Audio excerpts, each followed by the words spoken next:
Om Shanti. Om Shanti. Good morning.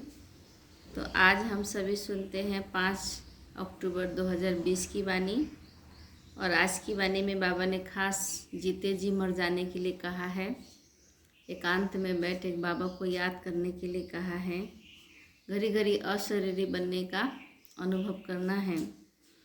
तो हम सभी विस्तार से आज की मुरली सुनते हैं। बाबा कहते हैं, मीठे बच्चे, एकांत में बैठ अब ऐसा अभ्यास करो जो अनुभव हो मैं शरीर से भिन्न आत्मा हूँ। इसको ही जीते जी मरना कहा जाता है। आज का प्रश्न पूछा है बाबा, एकांत का अर्थ क्या है? एकांत में बैठ तुमको कौन सा अनुभव करना है?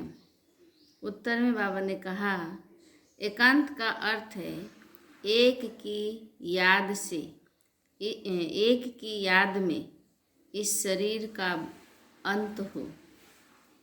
अर्थात एकांत में बैठ ऐसा अनुभव करो कि मैं आत्मा इस शरीर यानी चमड़ी को छोड़ बाप के पास जाती हूँ। कोई भी याद न रहे, बैठे बैठे अशरीरी हो जाओ। जैसे कि हम इस शरीर से मर गए, बस हम आत्मा हैं, शिव बाबा के बच्चे हैं। इस प्रैक्टिस से देहभान टूटता जाएगा। ओम शांति। बच्चों को बाप पहले पहले समझाते हैं कि मीठे मीठे बच्चों, जब यहाँ बैठते हो तो अपने को आत्मा समझ बाप को याद करो, याद करते रहो और कोई तरफ बुद्धि नहीं जानी चाहिए। यह तुम बच्चे ही जानते हो कि हम आत्मा हैं। पाठ हम आत्मा बजाती है इस शरीर द्वारा। आत्मा अविनाशी, शरीर विनाशी है। तो तुम बच्चों को देही अभिमानी बन बाप की याद में रहना है। हम आत्मा हैं, चाहे तो इन ऑर्गन से काम लेवे या न भी लेवे, अपने को शरीर से अलग समझना चाहिए। बाप कहते हैं, अपने को आत्मा समझो, देह को भूलते जाओ। हम आत्मा इंडिपेंडेंट है। इस हमको सिवाय एक बाप के और कोई को याद नहीं करना है। जीते जी मौत की अवस्था में रहना है। जैसे मरे हुए मुर्दे किसी को भी याद नहीं करते हैं, तो बाबा ने कहा हमें भी जीते जी मौत की अवस्था में रहना है। हम आत्मा का योग रहना है अब बाप के साथ। बाकी तो दुनिया से, घर से मर गए। कहते हैं ना, आप मुए मर गई दुनिया। अब जीते जी तुमको मरना है। हम आत्मा से बाबा के बच्चे हैं। शरीर का भान उड़ाते रहना चाहिए। बाप कहते हैं, अपने को आत्मा समझो और मुझे याद करो। शरीर का भान छोड़ो। यह पुराना शरीर है ना, पुरानी चीज़ को छोड़ा जाता है ना। तो बाबा कहते हैं, अपने को अशरीरी समझो। अभी तुमको बाप को याद करते करते बाप के पास जाना है। ऐसे करते करते फिर तुमको आदत पड़ जाएगी। अभी तो तुमको घर जाना है, फिर इस पुरानी दुनिया को याद नहीं करें। इस पुरानी दुनिया को याद क्यों करें? क्योंकि अब घर जाना है। एकांत में बैठ ऐसे अपने साथ मेहनत करनी है। भक्ति मार्ग में भी कोठरी में अंदर बैठ माला फेरते हैं, पूजा करते हैं। तो बाबा कहते, तुम भी एकांत में बैठ यह कोशिश करो तो आदत पड़ जाएगी। अपने को आत्मा समझ बाबा को याद करने की कोशिश करो तो बाबा कहते आदत पड़ जाएगी। तुमको मुख से तो कुछ बोलना नहीं है, इसमें है बुद्धि की बात। शिव बाबा तो है सिखलाने वाला। उनको तो पुरुषार्थ नहीं करना है, यह बाबा पुरुषार्थ करते हैं ब्रह्मा। वह फिर तुम बच्चों को भी समझाते हैं। जितना हो सके ऐसे बैठकर विचार करो। अभी हमको जाना है अपने घर। इस शरीर को तो यहाँ ही छोड़ना है। बाप को याद करने से ही विक्रम विनाश होंगे और आयु भी बढ़ेगी। अंदर यह चिंतन चलना चाहिए, बाहर में कुछ बोलना नहीं है। बाबा ने कहा भक्ति मार्ग में भी ब्रह्म तत्व को या कोई शिव को भी याद करते हैं, परंतु वह याद कोई यथार्थ नहीं है। बाप का परिचय ही नहीं तो याद कैसे करें। तुमको अब बाप का परिचय मिला है। सवेरे सवेरे उठकर एकांत में ऐसे अपने साथ बातें करते रहो। विचार सागर मंथन करो, बाप को याद करो। बाबा हम अभी आया कि आया आपकी सच्ची गोद में, वह है रूहानी गोद। तो ऐसे ऐसे अपने साथ बातें करनी चाहिए। बाबा आया हुआ है। बाबा कलप कलप आकर हमको राजयोग सिखलाते हैं। तो बाप कहते हैं मुझे याद करो और चक्र को याद करो। सुदर्शन चक्रधारी बनना है। बाप में ही सारा ज्ञान है ना चक्र का, वह फिर तुमको देते हैं। तुमको त्रिकालदर्शी बना रहे हैं। तीनों कालों अर्थात आदि मध्य अंत को तुम जानते हो। बाप भी है परम आत्मा, उनको शरीर तो है नहीं। अभी इस शरीर में बैठ तुमको समझाते हैं। यह वंडरफुल बात है। बाबा ने कहा भागीरथ पर विराजमान होंगे तो जरूर दूसरी आत्मा है। तुम बहुत जन्मों के अंत का जन्म इनका है, ब्रह्मा का। नंबर 1 पावन वही, फिर नंबर 1 पतित बनते हैं। वह अपने को भगवान विष्णु आदि तो कहते नहीं। यहाँ एक भी आत्मा पावन है नहीं, सब पतित ही हैं। तो बाबा बच्चों को समझाते हैं ऐसे ऐसे विचार सागर मंथन करो तो इससे तुमको खुशी भी रहेगी। इसमें एकांत भी जरूर चाहिए। एक की याद में शरीर का अंत होता है, उनको कहा जाता है एकांत। यह चमड़ी छूट जाएगी। सन्यासी भी ब्रह्म की याद में व तत्व की याद में रहते हैं। उस याद में रहते रहते शरीर का भान छूट जाता है। बस हमको ब्रह्म में लीन होना है, ऐसे समझकर बैठ जाते हैं। तपस्या में बैठे बैठे शरीर छोड़ देते हैं। भक्ति में तो मनुष्य बहुत धक्के खाते हैं। बाबा कहते इसमें तो धक्के खाने की बात ही नहीं है। याद में ही रहना है। पिछाड़ी में कोई याद न रहे। गृहस्थ व्यवहार में तो रहना है ना, रहना ही है।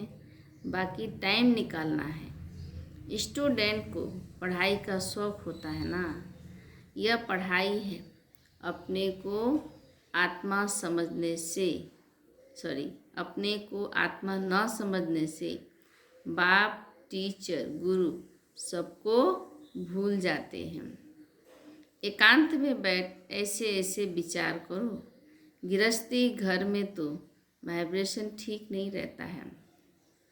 तो बाबा कहते अगर अलग प्रबंध है तो एक कोठरी में एकांत में बैठ जाओ। माताओं को तो दिन में भी टाइम मिलता है। बच्चे आदि स्कूल में चले जाते हैं। जितना टाइम मिले यही कोशिश करते रहो। तुमको तो एक घर है, बाप को तो कितने ढेर के ढेर दुकान है, और ही वृद्धि होती जाएगी। सेंटर सब दुकान है। बाबा ने कहा और ही वृद्धि होती जाएगी। मनुष्यों को तो धंधे आदि की चिंता होती है तो नींद भी फिट जाती है। यह व्यापार भी है ना, कितना बड़ा सर्राफ है, कितना बड़ा मट्टा सट्टा करते हैं, अदली बदली, पुराने शरीर आदि लेकर नया देते हैं, सबको रास्ता बताते हैं। यह भी धंधा उनको करना है। यह व्यापार तो बहुत बड़ा है। व्यापारी को व्यापार का ही ख्याल रहता है।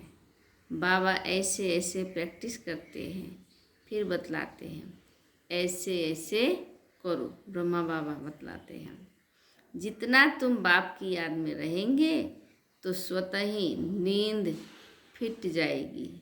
कमाई में आत्मा को बहुत मज़ा आएगा। कमाई के लिए मनुष्य रात में भी जागते हैं। सीजन में सारी रात भी दुकान खुला रहता है। तुम्हारी कमाई रात को और सवेरे को बहुत अच्छी होगी। बाबा ने कहा स्वदर्शन चक्रधारी बनेंगे, त्रिकालदर्शी बनेंगे। 21 जन्म के लिए धन इकट्ठा करते हैं। मनुष्य साहूकार बनने के लिए पुरुषार्थ करते हैं। तो बाबा कहते तुम भी बाप को याद करेंगे तो विक्रम विनाश होंगे, बल मिलेगा। याद की यात्रा पर नहीं रहेंगे तो बहुत घाटा पड़ जाएगा। सिर पर पापों का बोझा बहुत है, अब जमा करना है, एक को याद करना है और त्रिकालदर्शी बनना है। यह अविनाशी धन आधा कल्प के लिए इकट्ठा करना है। तो बाबा कहते यह तो बहुत वैल्यूबल है। विचार सागर मंथन कर रतन निकालने हैं। बाबा जैसे खुद करते हैं, बच्चों को भी युक्ति बतलाते हैं। कहते हैं बाबा माया के तूफान बहुत आते हैं, तो बाबा कहते हैं जितना हो सके अपनी कमाई करनी है, यही काम आनी है। एकांत में बैठ बाप को याद करना है। फुर्सत है तो सर्विस भी मंदिरों आदि में बहुत कर सकते हो। बैच जरूर लगा रहे, सब समझ जाएंगे कि यह तो रूहानी मिलिट्री है। तुम लिखते भी हो हम स्वर्ग की स्थापना कर रहे हैं। आदि सनातन देवी देवता धर्म था, अब नहीं है, फिर से स्थापन करते हैं। यह लक्ष्मी नारायण एम ऑब्जेक्ट है ना। कोई समय यह ट्रांसलाइट का चित्र बैटरी सहित उठाकर परिक्रमा देंगे और सबको कहेंगे यह राज्य हम स्थापन कर रहे हैं। यह चित्र सबसे फर्स्ट क्लास है। यह चित्र बहुत नामी ग्रामी हो जाएगा। लक्ष्मी नारायण सिर्फ एक तो नहीं थे, उन्हों की राजधानी थी ना। यह स्वराज्य स्थापन कर रहे हैं। अब बाप कहते हैं मन मना भव, लोगों को समझाना है। बाप को याद करो तो विक्रम विनाश होंगे। कहते हैं हम गीता का सप्ताह मनाएंगे। यह सब प्लान कल्प पहले मुआफिक बन रहे हैं। परिक्रमा में यह चित्र लेना पड़े। इनको देखकर सब खुश होंगे। तुम कहेंगे बाप को और वर्षे को याद करो, मन मना भव। यह गीता के अक्षर है ना। भगवान शिव बाबा है, वह कहते हैं मुझे याद करो तो विक्रम विनाश होंगे। 84 के चक्र को याद करो तो यह बन जाएंगे। लिटरेचर भी तुम सौगात में देते रहो। शिव बाबा का भंडारा तो सदा भरपूर है। आगे चलकर बहुत सर्विस होगी। एम ऑब्जेक्ट कितनी क्लियर है। एक राज्य एक धर्म था। बहुत साहूकार थे। मनुष्य चाहते हैं एक राज्य एक धर्म हो। मनुष्य जो चाहते हैं सो अब आसार दिखाई पड़ते हैं। फिर समझेंगे यह तो ठीक कहते हैं। 100% पवित्रता, सुख, शांति का राज्य फिर से स्थापन कर रहे हैं। फिर तुमको खुशी भी रहेगी। याद में रहने से ही तीर लगेगा। शांति में रह, थोड़े अक्षर ही बोलने हैं, जास्ती आवाज़ नहीं। गीत, कविताएं आदि कुछ भी बाबा पसंद नहीं। ओम शांति शांति। ओम शांति शांति।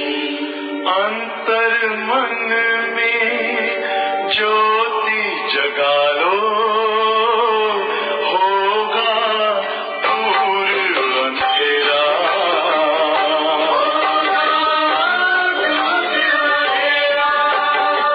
शिव का कर लो ध्यान, आ रहा पावन पुण्य सवेरा।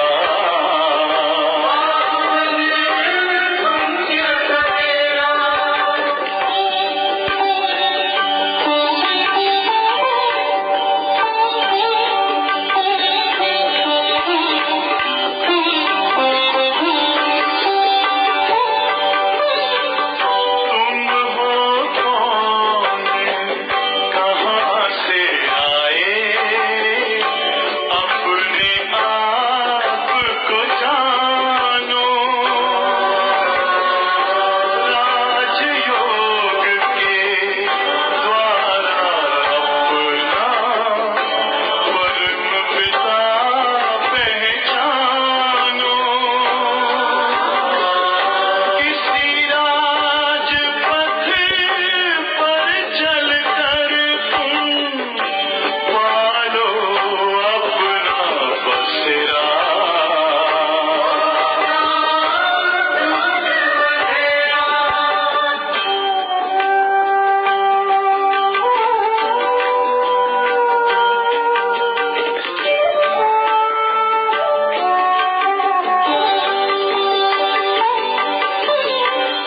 तुम हो आत्मा तन से प्यारे, परमात्मा को प्यारे।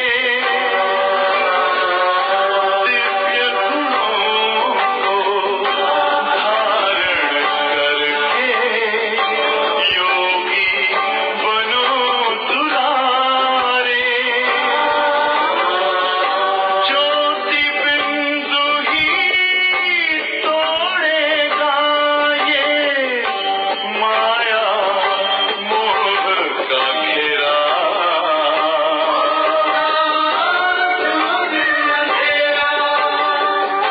अंतर मन में ज्योति जगा लो, होगा दूर अंधेरा।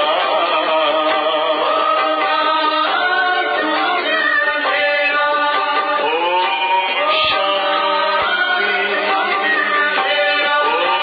शांति ओम शांति।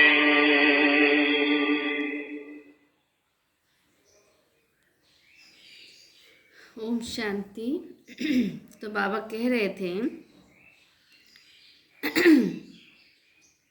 कि बाबा को गीत, कविताएं आदि कुछ भी पसंद नहीं हैं, नहीं करते। बाहर वाले मनुष्यों से रीस नहीं करनी है।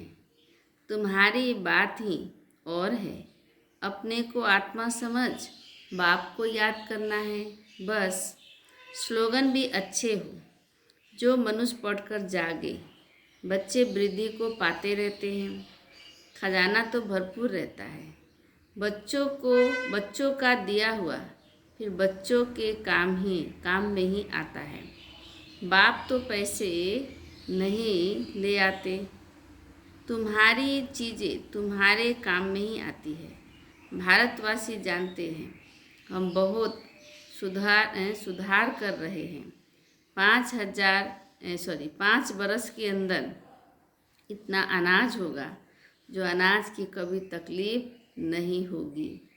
और तुम जानते हो कि ऐसी हालत होगी जो अन्न खाने के लिए नहीं मिलेगा।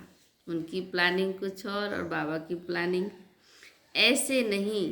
अनाज कोई सस्ता होगा। तुम बच्चे जानते हो हम 21 जन्म के लिए अपना राज्य भाग्य पा रहे हैं। यह थोड़ी बहुत तकलीफ तो सहन करनी ही है। कहा जाता है खुशी जैसी खुराक मिली। बाबा हम बच्चों को इशारा दे रहे हैं ना कि तकलीफ तो थोड़ी बहुत होगी, सहन करनी पड़ेगी, लेकिन उसके अंदर खुशी जैसी खुराक नहीं। अति इंद्रिय सुख गोप गोपियों का गाया हुआ है। ढेर बच्चे हो जाएंगे। जो भी सैपलिंग वाले होंगे वह आते जाएंगे। यहाँ वाले जो होंगे, झाड़ यहाँ ही बढ़ना है ना, स्थापना हो रही है। और धर्मों में ऐसा नहीं होता है, वह तो ऊपर से आते हैं। यह तो जैसे कि झाड़ स्थापन हुआ ही पड़ा है। इसमें फिर नंबरवार आते जाएंगे, वृद्धि को पाते जाएंगे। तकलीफ कुछ भी नहीं। उन्हों को तो ऊपर से आकर पाठ बजाना ही है। इसमें महिमा की क्या बात है। तो बाबा ने कहा धर्म स्थापक के पिछाड़ी वो आते रहते हैं। वह शिक्षा क्या देंगे सदगति की? कुछ भी नहीं। यहाँ तो बाप भविष्य देवी देवता धर्म की स्थापना कर रहे हैं। संगम युग पर नया सैपलिंग लगाते हैं ना। पहले पौधों को गमले में लगाकर फिर नीचे लगा देते हैं, वृद्धि होती जाती है। तुम भी अब पौधा लगा रहे हो, फिर सतयुग में वृद्धि को पाए राज्य भाग्य पाएंगे। तुम नई दुनिया की स्थापना कर रहे हो। मनुष्य समझते हैं कि अर्जुन कलयुग में बहुत वर्ष पड़े हैं, क्योंकि शास्त्रों में लाखों बरस लिख दिए हैं। समझते हैं कलयुग में अभी भी 40,000 बरस पड़े हैं। फिर बाप आकर नई दुनिया बनाएंगे। कई समझते हैं यह वही महाभारत लड़ाई है। गीता का भगवान भी जरूर होगा। तुम बतलाते हो कृष्ण तो था नहीं। बाप ने समझाया है कृष्ण तो 84 जन्म लेते हैं, एक फीचर्स न मिले दूसरे से। तो यहाँ फिर कृष्ण कैसे आएंगे? कोई भी इन बातों पर विचार नहीं करते हैं। तुम समझते हो कि कृष्ण स्वर्ग का प्रिंस, वह फिर द्वापर में कहाँ से आएगा?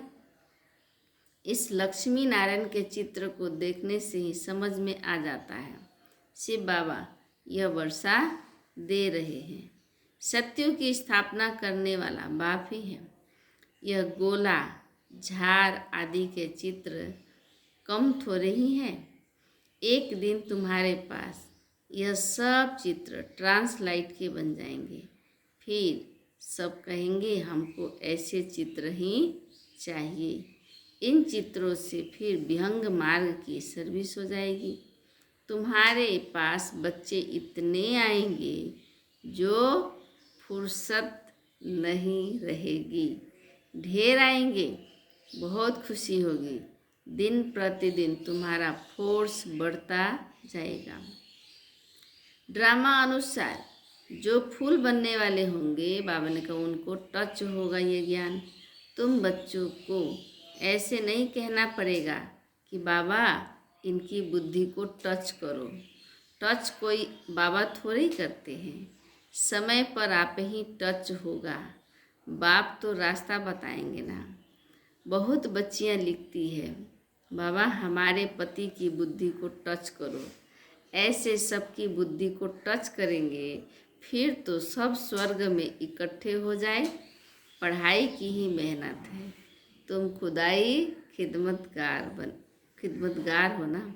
सच्ची सच्ची बात बाबा पहले से ही बता देते हैं क्या क्या करना है। ऐसे चित्र ले जाने पड़ेंगे। सीढ़ी का भी ले जाना पड़े। ड्रामा अनुसार स्थापना तो होनी ही है। बाबा सर्विस के लिए डायरेक्शन देते हैं, सर्विस के लिए जो डायरेक्शन देते हैं उस पर ध्यान देना है। बाबा कहते हैं बेजेस किस्म किस्म के लाखों बनाओ, ट्रेन की टिकट लेकर 100 माइल तक सर्विस करके आओ, एक डिब्बे से दूसरे में फिर तीसरे में बहुत सहज है। बच्चों को सर्विस का शौक रहना चाहिए। अच्छा, मीठे मीठे सिखी लदे बच्चों प्रति माता पिता बाप दादा का याद प्यार और गुड मॉर्निंग। रूहानी बाप की रूहानी बच्चों को नमस्ते। हम रूहानी बच्चों की रूहानी बाप दादा को याद प्यार गुड मॉर्निंग और नमस्ते नमस्ते नमस्ते। तो आज की धारणा के लिए मुख्य सार है, पहला, विचार सागर मंथन कर अच्छे अच्छे रतन निकालने हैं।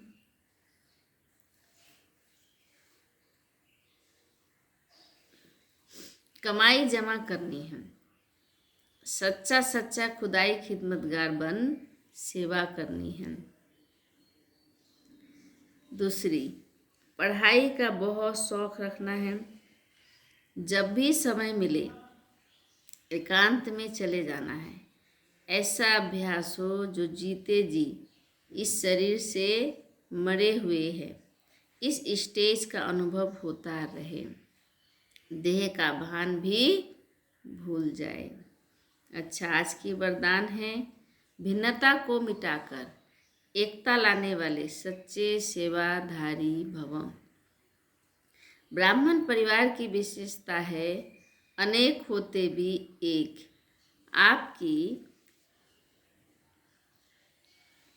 आपकी एकता द्वारा ही सारे विश्व में एक धर्म एक राज्य की स्थापना होती है। इसलिए विशेष अटेंशन देकर भिन्नता को मिटाओ और एकता को लाओ, तब कहेंगे सच्चे सेवाधारी।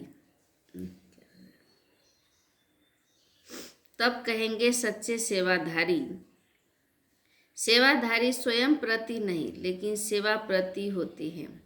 स्वयं का सब कुछ सेवा प्रति स्वाहा करते हैं। जैसे साकार बाप ने क्या किया, सेवा में हड्डियां भी स्वाहा की। ऐसे आपकी हर कर्म इंद्रियों द्वारा सेवा होती रहे। स्लोगन है, परमात्म प्यार में खो जाओ तो दुखों की दुनिया भूल जाएगी। परमात्मा प्यार में खो जाओ तो दुखों की दुनिया भूल जाएगी। तो आज का स्वमान है सच्चे सेवाधारी हैं।